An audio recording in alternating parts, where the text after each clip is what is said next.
All right, so let's dive into Cliqly, this email marketing platform that's making some pretty big promises about earnings. We've got a lot of sources here: user reviews, FTC guidelines, even their sales pitch.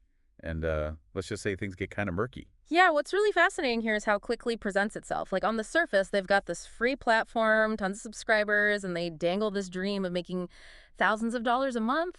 But when you start to connect that to the FTC regulations and what users are actually experiencing, a whole different story starts to emerge. So are you saying their marketing is maybe a little misleading? Yeah, that's the question we need to unpack. Like, think about this.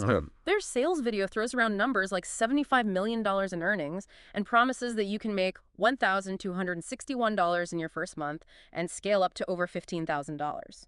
But when you look at the user reviews, it's a totally different picture. Okay, so those huge numbers they're boasting about, are those even real? Well, the FTC actually has guidelines about this. They say earning claims need to reflect the average user experience, not just a few like cherry-picked success stories. And a lot of these reviews are saying people haven't been paid at all. So they're kind of dangling this carrot of make thousands from your couch, knowing full well it might not actually be true for most people. That's a big concern. And this whole free platform thing they keep pushing, the FTC also says that even free offers have to be really clear about any conditions or costs. Clickly's model is pretty vague on that. It makes you wonder where they're actually making their money. So imagine you sign up, you put in all this time building your email list, thinking you're about to make bank, and then bam, some hidden fee pops up or they take a huge cut of your earnings. Not so free anymore, is it? Right. And then you've got their sales tactics. It's all limited spots and act now and don't miss out. Yeah. They're creating this sense of urgency that could push people to make a decision without thinking it through. It's like that feeling when you see a flash sale online and you just have to buy it before it's gone, even if you don't really need it. Is that what they're doing here? That's classic scarcity marketing. Yeah. It plays on your emotions and makes you less likely to consider the risks. And speaking of risks, remember that $1,500 guarantee they offer. If you don't make money, the terms are super unclear. So even if you jump through all their hoops and you don't see a dime getting, that guarantee could be another battle. It makes you question their intentions, doesn't it? It does. And then there's the big one. Their business model seems to rely a lot on you recruiting other partners. They even talk about like replicating yourself. You earn money based on how many people you bring in. This focus on recruitment rather than actual sales is a huge red flag for pyramid schemes. Hold on. Are we saying Cliqly might actually be a pyramid scheme? That's illegal, right? It is. And while we can't say for sure without a full investigation, the similarities are definitely there. A pyramid scheme survives by constantly bringing in new members, not by selling real products or services. So if I'm getting this right, they're saying you'll make money by getting other people to sign up. But what if those people can't make money either? It seems like that just leads to a lot of disappointed people. And potentially legal trouble for Clickly. Remember those user reviews that mentioned unpaid commissions? There were even some allegations about falsely reported payments to the Oh IRS. yeah, that does sound familiar. Weren't there some users who said they never received any money, but then Cliqly claimed they did when it came to taxes? Exactly. Tax fraud is a serious offense. And if the IRS starts looking into those allegations, Clickly could be facing a whole new world of problems. It wouldn't just be about misleading marketing anymore. It would be potential criminal activity.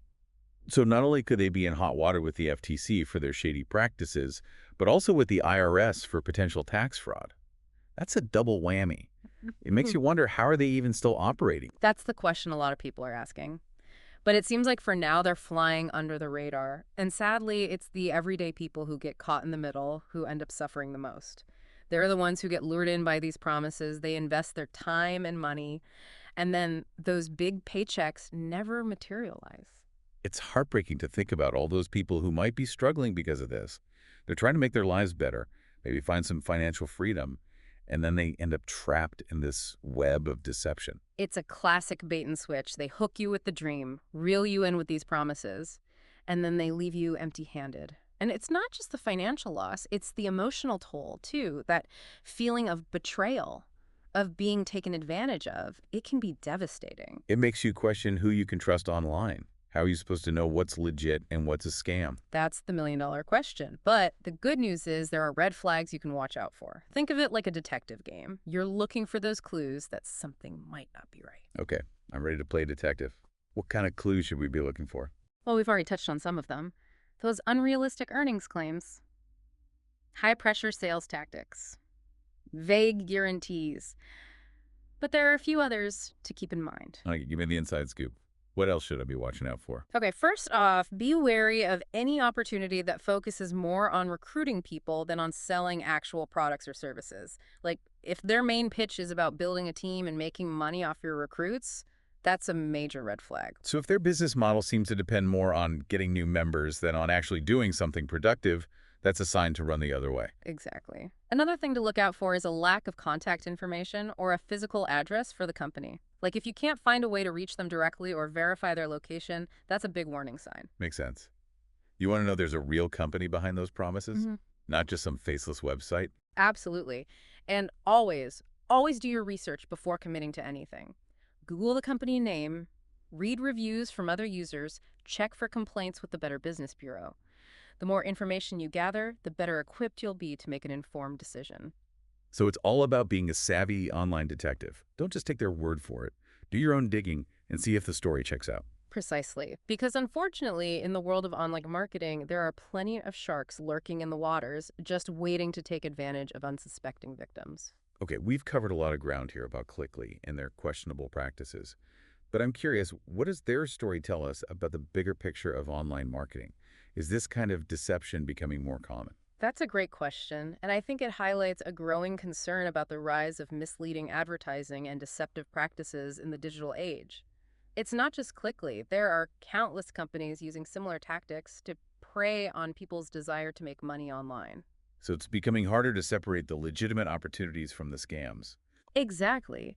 The internet has created this Wild West environment where anyone can set up a flashy website, make bold promises, and then disappear with people's money. It's like those old-time snake oil salesmen. Right.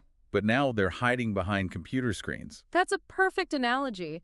And sadly, just like in the Wild West, it's often the most vulnerable who are targeted. People who are struggling financially, looking for a quick fix, or desperate for a change in their lives. It's just disheartening to see people being exploited like this. It makes me wonder what can be done to protect ourselves and others from these scams. Well, education is key. The more we understand about how these scams work, the better equipped we are to spot them and avoid them. It's like learning a new language, the language of online deception. So we need to be fluent in Scamish to protect ourselves online. Exactly. And it's not just about individual awareness. We need to raise collective awareness as well.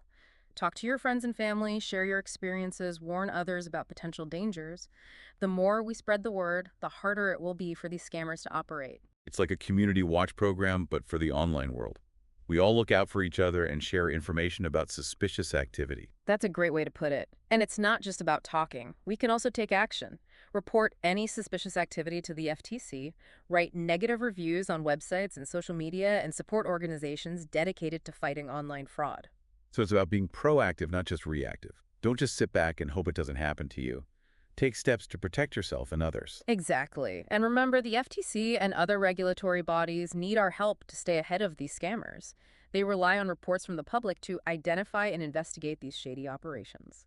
So it's a team effort. We all have a role to play in making the online world a safer place. But I'm curious, with all these scams popping up, are there any signs of hope?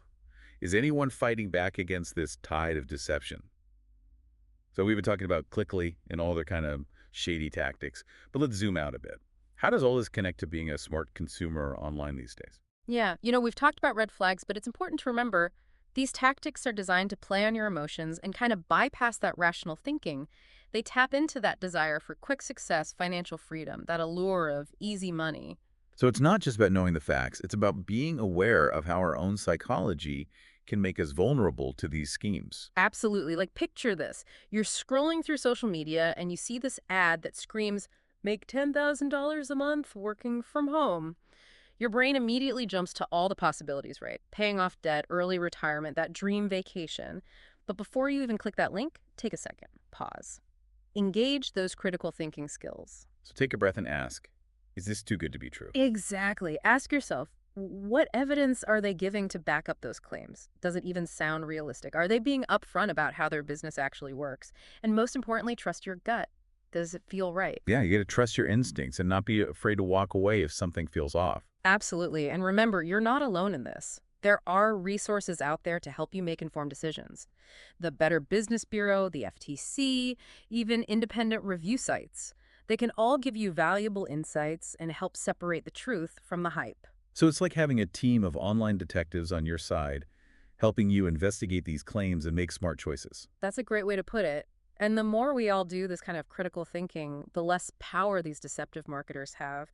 It creates a collective awareness that makes it harder for them to operate. Yeah, it's about taking back control of our online experience, Yeah. not letting ourselves be manipulated by people who are just looking to make a quick buck. Exactly. And it's about demanding more from the companies we interact with online. We deserve transparency, honesty, ethical practices. We have the power to shape the digital marketplace by supporting businesses that align with our values. So it's not just about dodging scams, it's about actively supporting the kind of online world we want to see. Absolutely. And remember, this is an ongoing process. The online marketing landscape is always changing.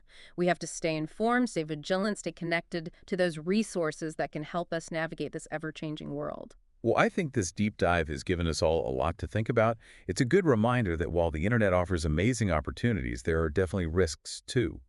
But by being informed, being skeptical, being proactive, we can protect ourselves and create a more trustworthy and ethical digital environment for everyone. Thanks for joining us on the deep dive.